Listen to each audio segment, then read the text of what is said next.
What is up, YouTube? JankyYGO here. My name is Michael, and I'm coming at you with a deck profile, a domain deck profile. Um, is a domain deck profile because I've seen a lot of people were interested in my Dark Doriado Charmer deck on Yu-Gi-Oh! Commander's video. If I remember, I'll put a link in the description. If I don't, sorry. But anyway, Dark Doriado is the deck master. We'll put it up here. The lighting in my room is very bright and hard to see. But Dark Doriado is the deck master. She gives access to all the familiars, and she's a spellcaster, so I can even play like Lina and stuff like that. But the most important part about her text is actually her pendulum effect, which buffs all my monsters. The familiar possessed and charmers are almost basically just vanilla monsters that don't do anything, so attack buffs like this really help. So, oh, her also normal summon, special summon effect can help like set up things. But we're gonna go into the list of we're gonna go list of the familiar possessed because they're the more important ones. I'm playing 5. I'm playing all of them except for Dark, and the reason I'm not playing Dark is more that I just don't own Dark. The like familiar possessed Dark. I own the like Link monster because it's meta relevant. I play advanced a lot, but Lina, I don't even remember where I got her. But Lina and Dark were not in the structure deck, and this deck was pretty much built with the structure deck and then a few cards I had lying around. So keep that in mind. Also, I didn't buy a single card for this deck specifically. These were just cards I had lying around. So you're like, well, why isn't this card in here? That might be why. So I'm also playing the 4 original Charmers. Asa is the one that Asa and Hita are the ones that usually end up stealing things if I do end up using their flip effects and stuff like that. I rarely ever use it, but now but we're gonna move on. Vanilla, Steel Monsters, whatever. Bread and butter of the deck are these two cards right here.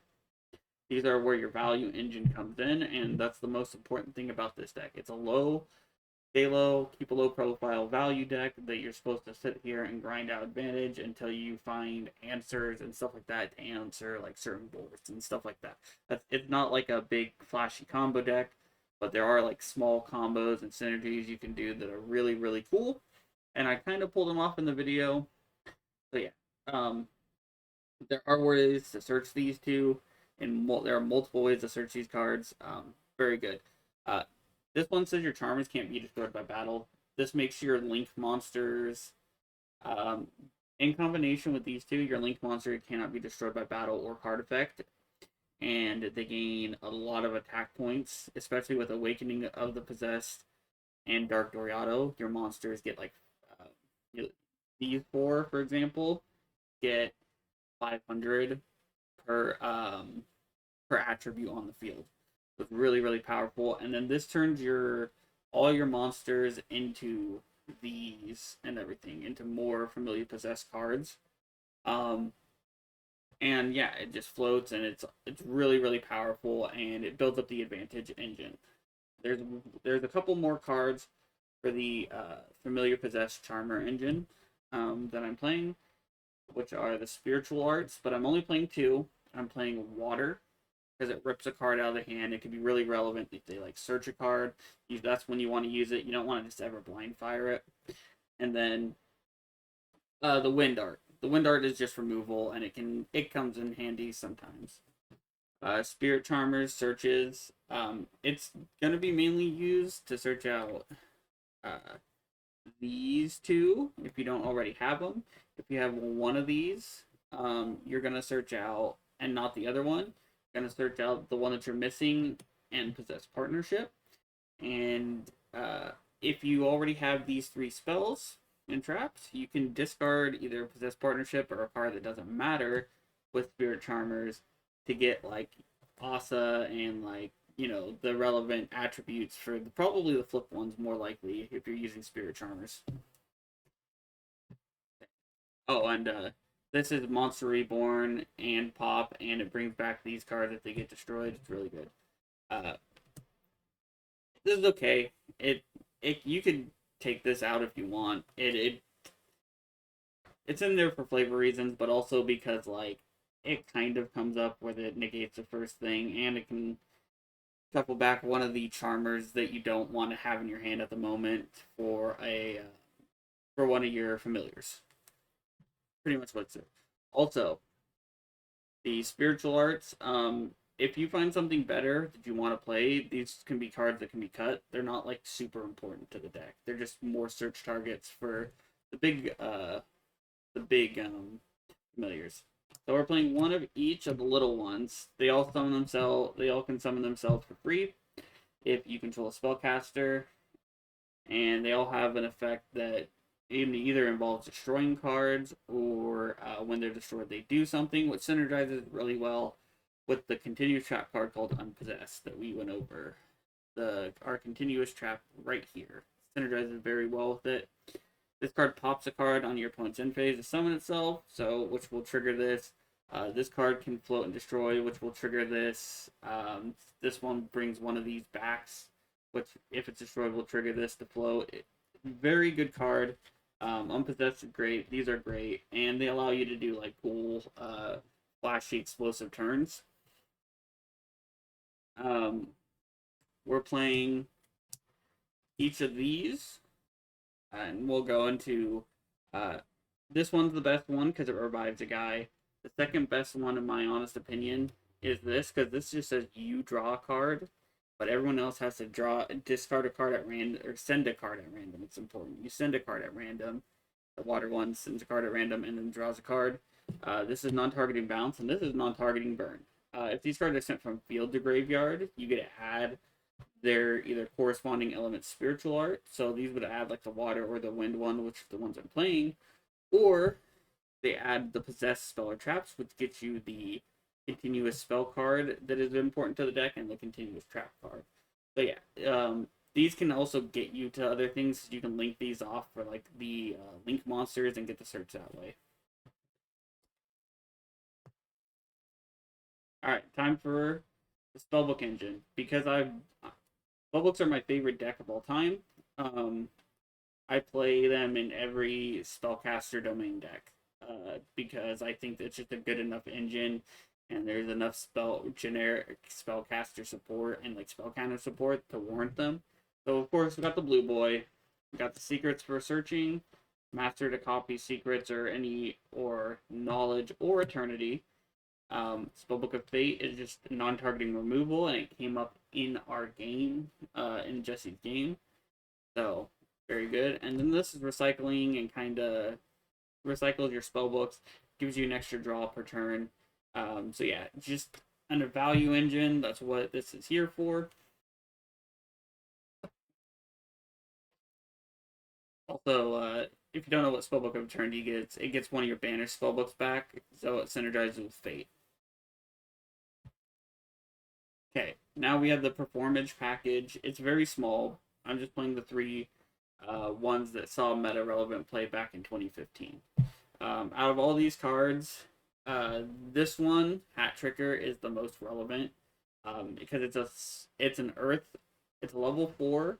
It's an Earth, and it's a spellcaster. So you can use it as the second part of the big possessed guys, the big familiars, because to summon them from the deck or hand using their own inherent summoning ability, you have to do their corresponding attribute that's level 4 or lower and send a spellcaster. So, an example of, if I had these two out, I could summon this, and then this, because this was sent to the graveyard, would trigger to summon itself back, and then this summoned, so I could summon it back.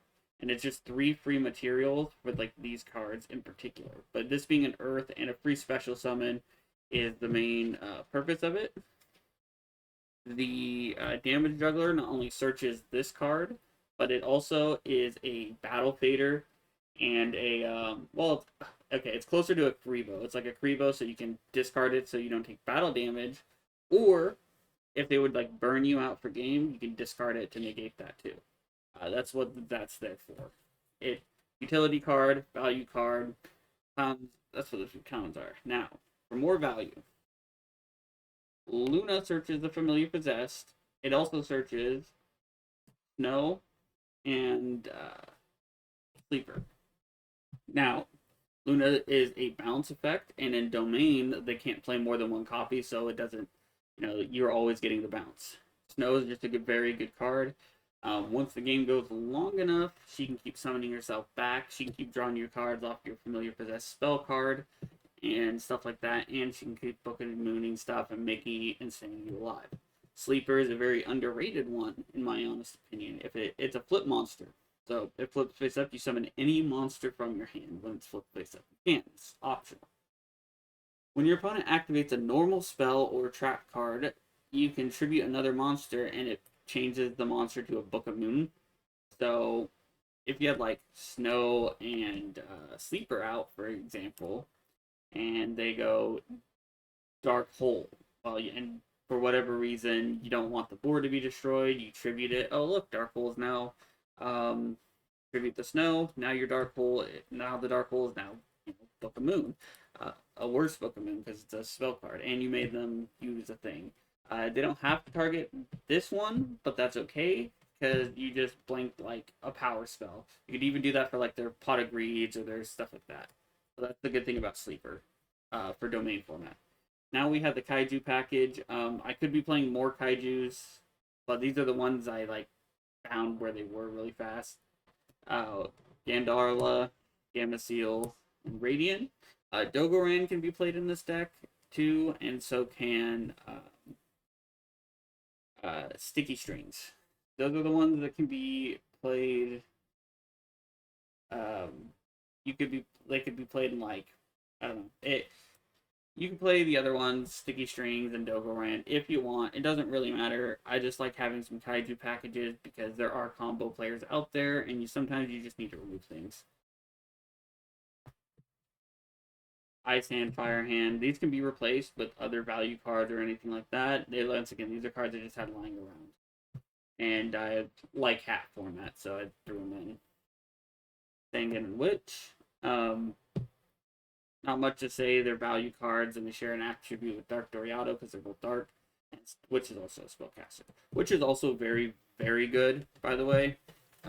Because with Witch, and let's say Nefarious Archfiend Eater of Nefariousness, if you open up these two, you have very powerful play. And so you have the normal summon Witch, special summon this, send these two to the graveyard in order to special summon the big Nefariouser one, which is going to trigger mandatory. You can add your Performage. This is going to activate. You can summon back your Witch, or you can summon back Nefarious. And then you have a special summon, and you can either make a rank 4 for your Performage Hat Tricker, right? You can search Hat Tricker. Now, when Witch's New Errata says that you can't activate the effects of the card, but Hat Tricker's special summon effect doesn't activate. As long as there are just 2 more monsters on the field anywhere, or total, it's free. So if you got like these 2 out, it's a spellcaster, it's an Earth.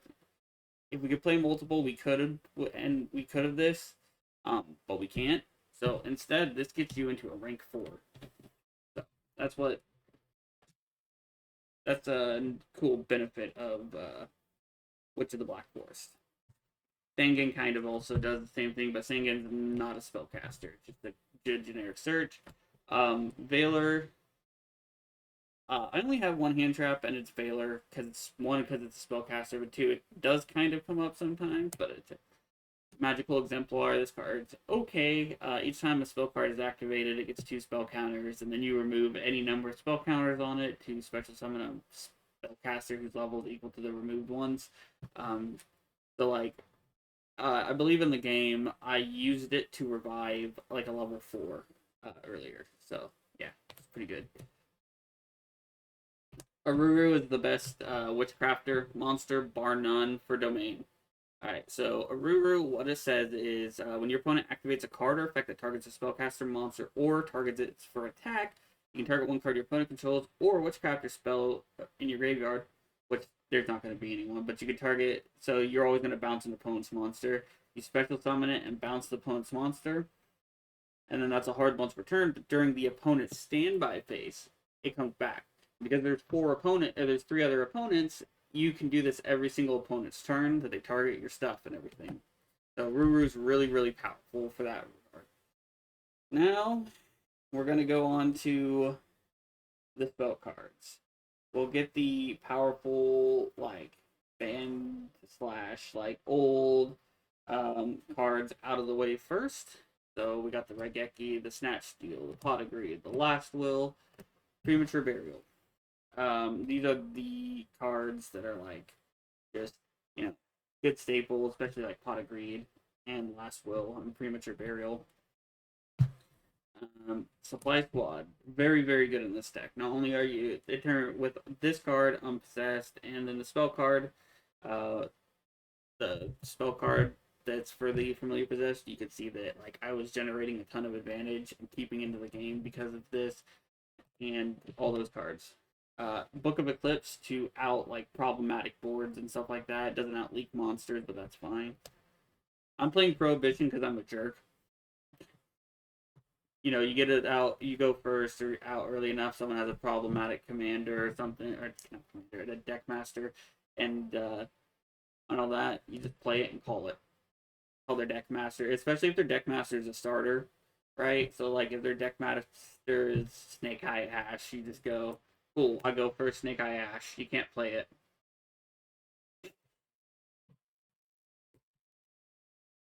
Secret Village of the Spellcasters, I'm a jerk like that. You know, just cut off spell cards. Pretty good. Cosmic Cyclone, very, very good card. Just generic removal. And then for the traps, I only have 3 that aren't, you know, the engine traps that I showed earlier. Skill Drain, because my monsters are essentially vanilla once I do all my plays. Drowning, for if they clear my board, it just shuffles that back problem. And then I have Warning. Warning can be replaced with something else, something even more repeatable, or maybe like more situational thing, because Warning doesn't really come up as much as you would think. Now onto the extra deck. The extra deck changes a lot, and this is just kind of what I had lying around.